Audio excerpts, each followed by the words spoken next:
Hello, dobar dan iz Bukare. Danas ćete slušati moj jezivi engleski. Žao mi je. Ispričavam se unaprijed na vašim živcima. Možda ipak ne kao Ingrid Antičević, but let's start. Today with us is Jessica, Julian, our, kako se kaže snaha? Mother-in-law. Ne. Daughter-in-law. A Croatian daughter-in-law. It is.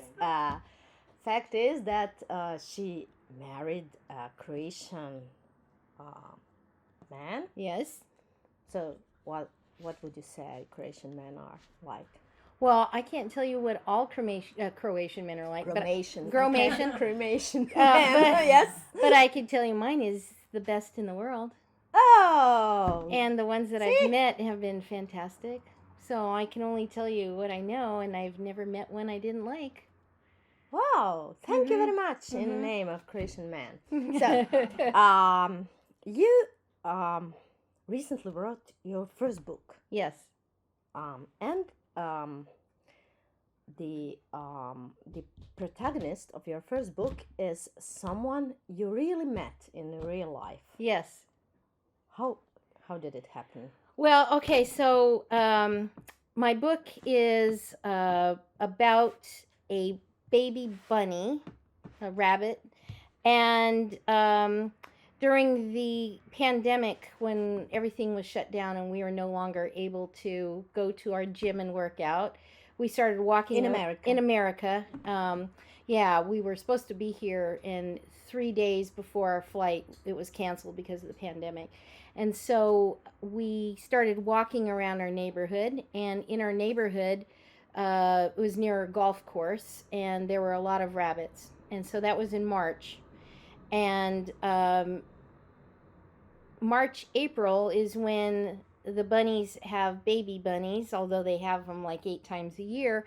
We started noticing a lot of baby bunnies, but every time we would get close to any of them, they would run. And one day we were walking, and there was a baby bunny that was absolutely brave, didn't run away, and we could get as close as I am to you practically. And she stood up, and she was just eating a little leaf. And we fell in love with her because she was this big and she had no fear. And so the next several days we kept going back to see her again, but she was never there. So I nicknamed her EBB, which stands for Elusive Baby Bunny. And then I started calling her Ebby. And the more I wanted to find her, the harder it became because she was never there. So I started stalking her in my car, and I took a camera with a zoom lens. Became detective. I did. Bunny detective. A bunny detective. And I parked across the street, and I waited for her, and she never came, and she never came. And so I became more and more anxious, excited to see her again.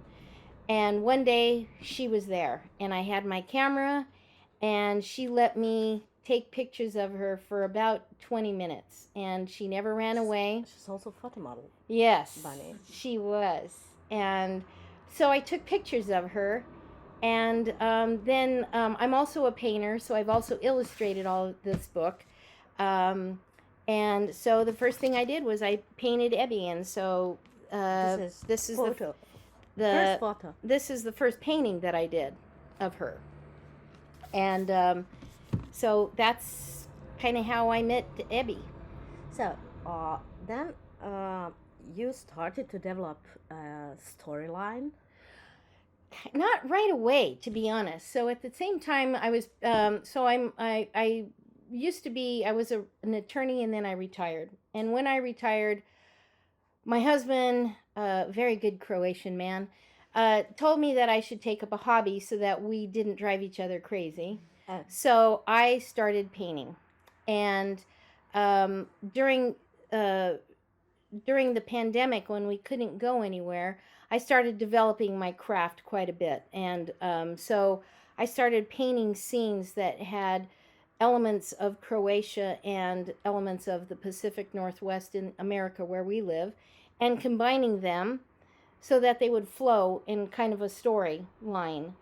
Not necessarily a story that I was planning on writing. Started with painting, and then the way that she stood so proud and everything, I decided that she looked like royalty. So I started painting her wearing different costumes, like a Rembrandt painting where they had a collar. Yes, we have this. There is one in the book where find it. Oh, yes. Yeah. So that's an example of one of the. I think that was actually the second one I painted, and so I painted her in several different motifs, both as a boy and as a girl, because it didn't really matter because she was a bunny. So even at that time, as I was painting the different bunnies and painting these scenes, I didn't have any sort of cohesive thought about writing a book. And suddenly, with the pandemic and with the increased fear and tension and division in the United States and everywhere in the world, quite frankly, I decided to write a book that was full of happiness and friendship and was positive, to counteract all of the negativity that we were being just bombarded with. So everything was in the news, everything was death and destruction and fear and chaos. And I thought, we need a break from that. We need something that's going to make us smile and make us happy and be kind to each other. And so what I thought, what could we as a human race learn from a baby bunny who has no preconceptions about anybody, who is just innocent? And because I love to travel, I've traveled on every continent except for Antarctica, and I've always traveled, and I love travel because I think you can't understand another people without going and seeing them. I was using as an example earlier today that you have this concept that the Swiss eat chocolate and the Germans drink beer. But if you go to Switzerland, you'll find out they also drink beer and the Germans also eat chocolate, right? But you have to get out of your own little cocoon and explore. So it was important for me to have Ebby explore the world and meet people that she wouldn't normally meet. So that's the concept of her traveling. We are having a third person in podcast. A spy, fly spy. Yes. So, the other thing is that you decided to put this story near Driveniku in Vinodolu, and some parts of Istria and some parts of Lika, basically. Okay. You choose, are those your favorite places, or there are some more? Okay, so this is what happened. I was telling you that I started painting paintings that had about 5 or 6 different scenes in them. And so one of them that I painted, I called it the Land of Stones, which is what I call Croatia, because at least in the part of Croatia where we live, which is near Rijeka, over on the Gorski Kotar, it's very rocky. And I like to joke that you can't throw a stone without hitting a stone. And so one of the paintings that I did was this one here. And in this painting, it has Driveniku Castle, which is in our neighborhood. We can see it from our backyard. Rovin, Dvigrad, which is an ancient city in Istria. Slun, which I just loved. It's very photogenic, for one thing. And then some other scenes from the Pacific Northwest, some of our creeks and rivers. And what I did was, figuratively, not literally, although maybe it's literally, I dropped Ebby in the middle of this painting. And I said, go on an adventure. And so that's really why she goes to Driveniku, why she goes to Rovin, why she goes to Dvigrad, and why she goes to Slun. There really is it's not greater than that. I decided that that would be the plot for the book. And so that's, and do I love those places? Absolutely. But every time I come back here, and I've been coming here for 13 years now, every single time I come back, I find some new place to love and to discover. Every time. You went to whom now? Pardon? You went to whom? No, that was a few. I've been to whom several times, but we just discovered there's a incredible hotel in Tribile, which is the village next to us, that we didn't even know existed. And it's just sometimes just turning on the road that you don't normally go on, you can find, and here in Croatia that's so rich in history and culture, you can pretty much find something interesting no matter where you go. Okay, so we won't spoil this story for you. Ebby has a powerful message, and this is a message which emulates this very popular industry of fear that is all over the media and everywhere, basically. This kako se kaže osiguranje? Osiguranja. Insurance companies are building their life on fear and stuff like this. So Ebby simply makes friends wherever she goes. She is curious and she is kind. Yes. So she makes also some dangerous animals friends. She does, because she doesn't understand the concept of fear. She's never learned the concept of fear. She's never learned the concept of an enemy or a predator. She just, every person or every character she meets, because she meets not only humans, which she does meet, there are humans in here, but they're very positive humans. They're very, they're the kind of people that you would look up to. One of the things I think is so important about my book, it is not a Walt Disney book. She is not a princess. She doesn't need to meet a prince. She is not an orphan. You don't see her parents being killed at the beginning of the book to give you some sort of like, oh, this poor baby. She is brave and adventurous and curious and kind. And so the subtitle of the book is Tales of an Elusive Baby Bunny. And I intentionally spelled it. It is a joke. I intentionally spelled it Tails instead of Tales, which is the difference between the thing that's attached to your butt if you're an animal, or the story.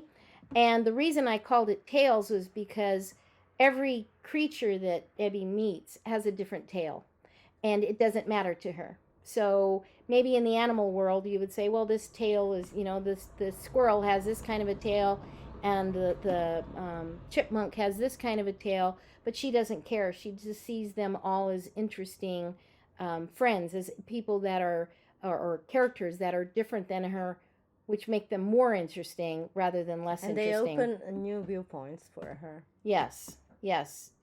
She learns from every interaction that she has, even if it's the smallest tiny interaction. So you decided to make a trip now, which is study trip for your second book. I am working on a second book, yes.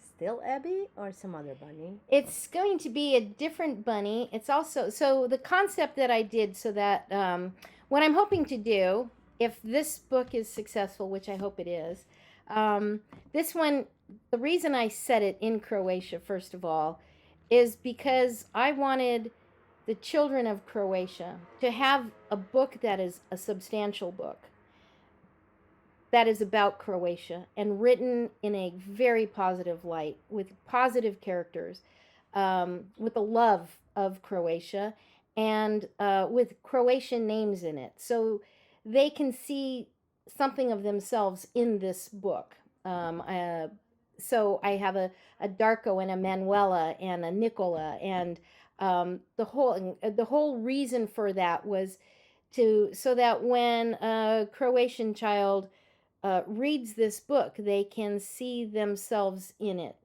But then I also, the other reason was because I wanted to teach the rest of the world about Croatia.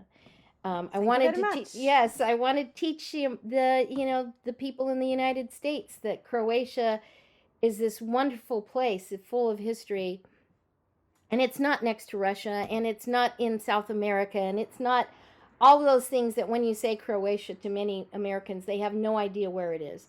And so that's part of the reason why I wrote Ebby specifically to be in Croatia. Now, Rebbe, the Gallant, is the second book I'm writing on, and I touch on his story in this one as kind of a backstory.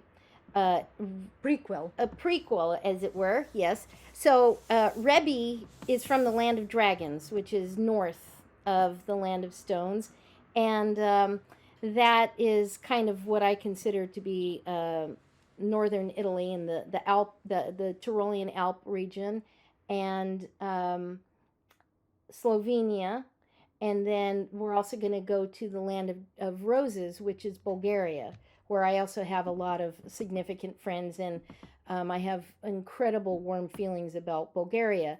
And again, it's a place that you say Bulgaria, people think of, bad guys. Boris Badenov, who was a cartoon figure. He was like the bad guy in the Bullwinkle Moose cartoons. And I want people to have a different impression of it. So what I did with this book is there's the concept that I created was there is only one elusive baby bunny anywhere in the world at any one time. And I wanted it to be so that this character doesn't descend from royalty. It is not like a bloodline that's passed on from generation to generation. At any time, in any place, an elusive baby bunny can appear, but only one at a time. And there can be thousands of years that go by without one appearing. But every time they do, wonderful things happen because they are... they're kind, they're generous, they're humble to a fault. And so I have, in addition to having Rebbe the Gallant, if Ebby is successful, and if Rebbe is successful, I plan on doing one that takes place in Africa, where my mother was born, in Tanzania, Kenya, in that area. And then, so that, again, people can see that part of the world in a positive light. You are true cosmopolitan. I am very, I have a very mixed background. Yes, your mother is Indian, born in Africa. Yes. And your father came to Africa for Yes. some humanitarian Yes. business. He was in the Peace Corps. And he met your mother. Yes. And he brought her back to the United States, and then voila. Nice. But we were raised, I think that was one of the things that was so fortunate for me, was I was raised in an incredibly multicultural background. And truly, children can grow up and be unaware of something called race, which is really a concept, of course, right? So I grew up not realizing that I had black friends and brown friends and white friends. They were just friends. And I think if we could get back to that place where we can recognize differences but celebrate them rather than be afraid of them, we would all be better. We could have, there's 4 billion people on this planet. We could have 4 billion friends if we wanted to, instead of 100,000, Well, if we wanted to. And it's really easy if you want to. You just have to want to. so what would you say was a basic cultural difference between your parents? Well, they got divorced when I was 5. And my father left, so I was raised by my mom. So at the time so they moved to the United States in 1963. And if you know anything about America, that was at the height of the racial divisions in America, the civil rights movement and stuff. And my mom was a brown woman with the white. Americans have no clue that Indians are basically white people. You know, although with a little darker complexion. Yeah, so the bottom line is, when she came to the United States, she was a rarity. There was not a big Indian population or African population, for that matter, from Africa, that had intentionally come to America. So there was no community of Indians when I grew up. As a matter of fact, I grew up thinking I was as white as you are. I had no idea. You are. I had no idea of the concept of being an Indian. We didn't eat Indian food. We didn't dress in Indian clothes. So, and then we moved to New Mexico, which is a very multicultural place, and so everybody just thought I was Spanish or Mexican or one of them. And so again, I never felt out of place anywhere that I was. But I also didn't see, you asked me about the difference in the cultures between my father and my mother. I never saw any difference, because it wasn't like night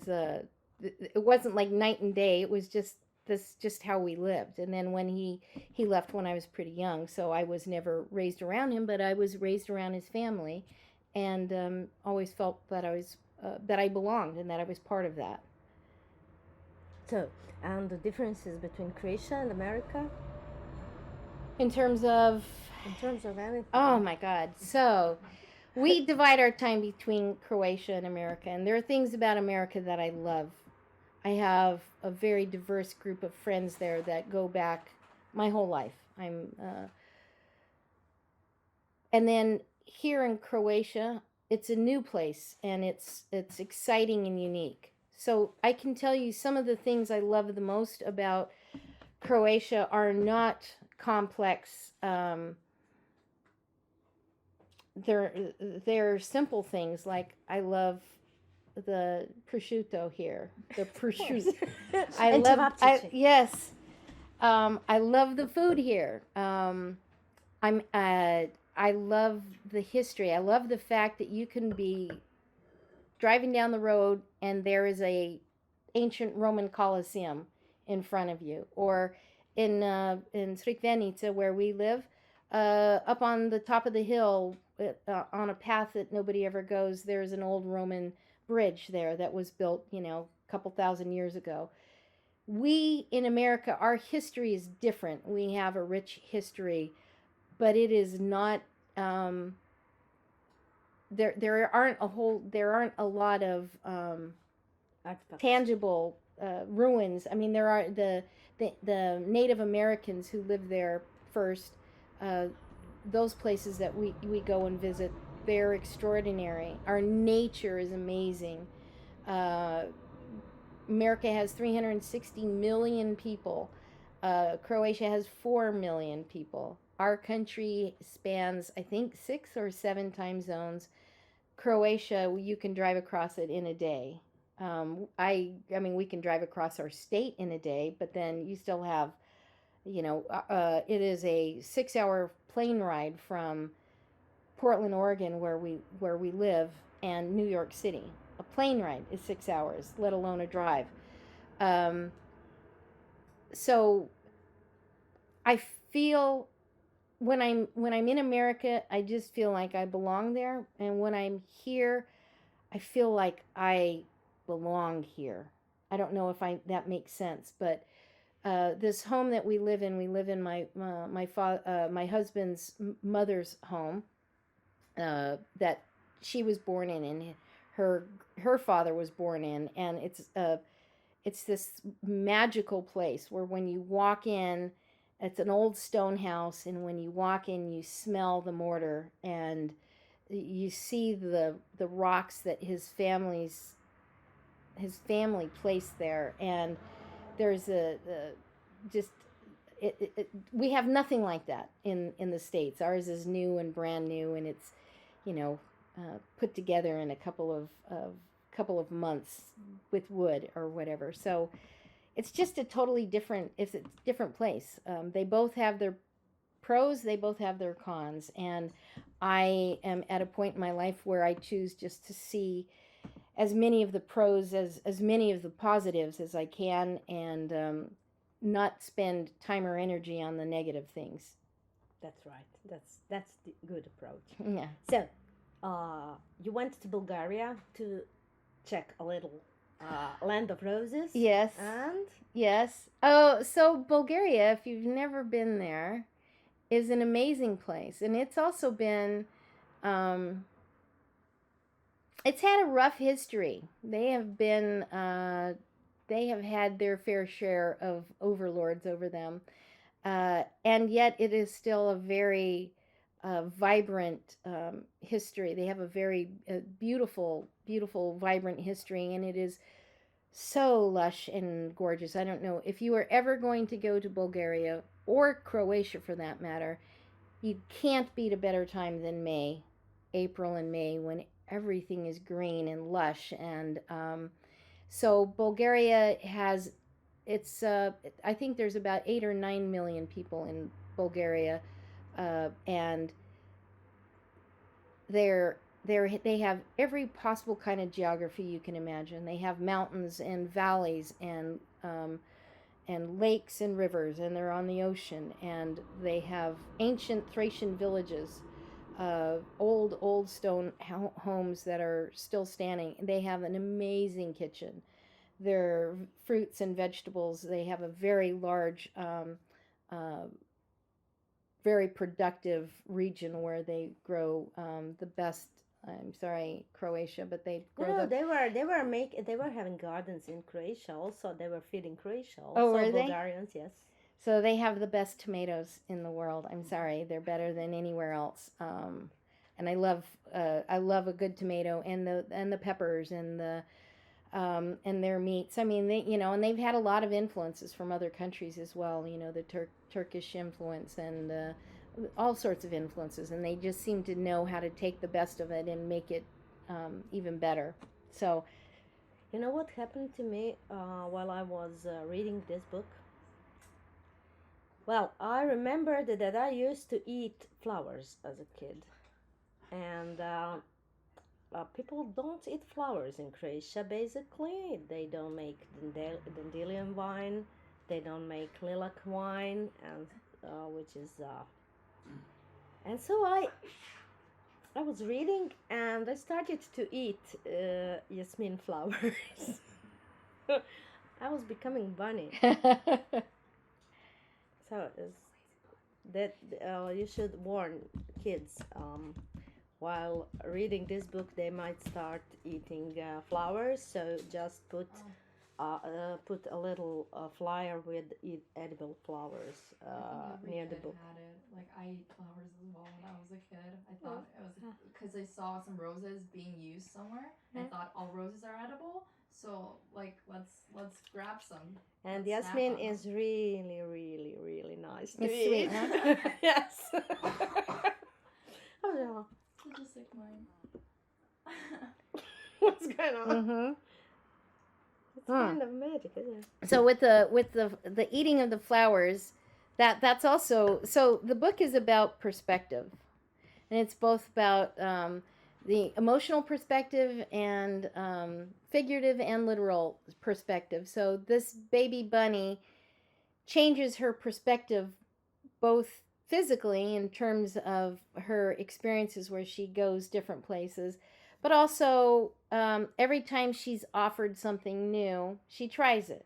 And she's not afraid to say if she doesn't like something. So if somebody offers her something that isn't tasty, she'll be polite, but she might not. She won't eat it. She won't look for it the second time, and that's kind of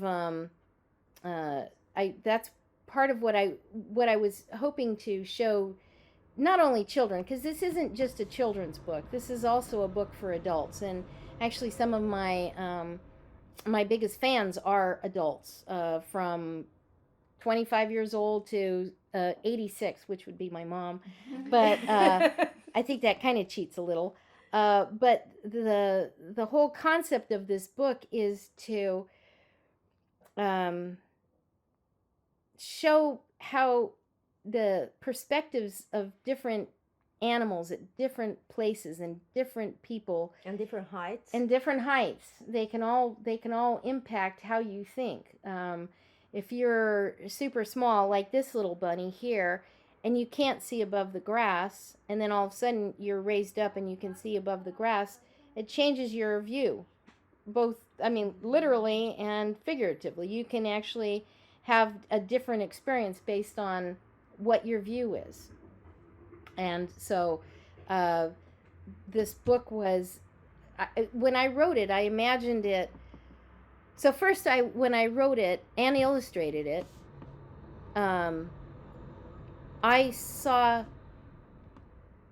a grandparent reading it to his or her grandchildren on their lap, and having this book together, and not only that the child would absorb the words, but that the parent would, or the grandparent.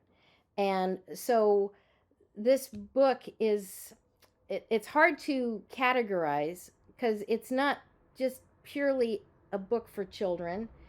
I kind of analogize it with, in the old days I was saying with the Harry Potter, but only in terms of the fact that it was written, I think, I don't know, as a book for children, but then adults consumed it.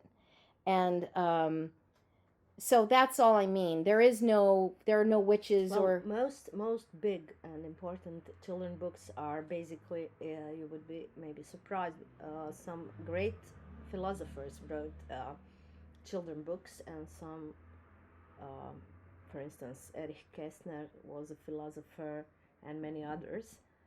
So they thought that writing a book for children is a far bigger task than writing for adults, because with adults you can always talk about, I don't know, some criminals, some love, some, I don't know, and you can always find some easy way out. But children are far more serious people. Yes, and literal.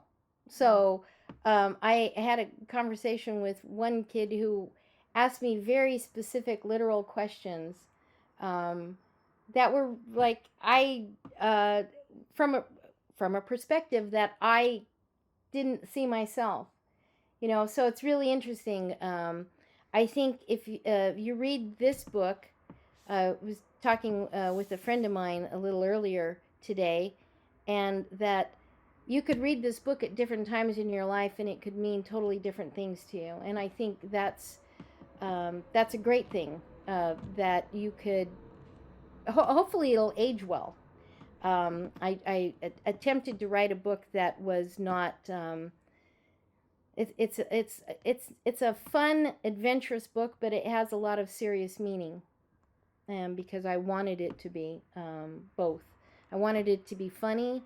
I wanted it to inspire imagination, and I wanted people to have a reprieve from all of the negativity that we're bombarded with on a daily basis. And that's what So I... the most important, I will spoil something in the end. The most important thing that Ebby is telling all the time is, I will go there and I will do whatever there is to do, and I will see whatever there is to see. Yes. Yes. How can you do everything there is to Everything you possibly can. Never say no. It's that idea of the more you experience, the more you explore, the broader your background is, the richer your history, the better you can be. You can, maybe you don't like everything. Maybe there are places you go and you're like, okay, that was a bad decision. I shouldn't have gone down that road. But you could try, and maybe it's better than you think it'll be. Maybe that's you know, where like if I go back to Bulgaria just for a second, if I was told that Bulgaria is a scary place and that you shouldn't go there, I can't even imagine all of the friends that I made that I never would have met, all of the experiences I had that I never would have had because I was afraid to even try. And so Ebby is not the only one that is on this adventure. She makes friends with, I don't know, 25, 30 different characters. And one of the things about my book that that I really wanted to do was not make it so complicated that you couldn't remember who the characters were. So I know there are ones where there's 70 or 80 different character names, and you pick up the book and you're like, you read a couple of chapters and then you put it down. And then you pick it up again a month later and you have to reread because you can't remember, okay, now who was this person, who was that? So I wanted it to be kind of episodic so that you don't necessarily have to have memorized the entire book to be able to understand what's going on. It could have been also few smaller books. Yes, it could be in a few Packed smaller together. books. Yes. So, you met a bunny today. I did.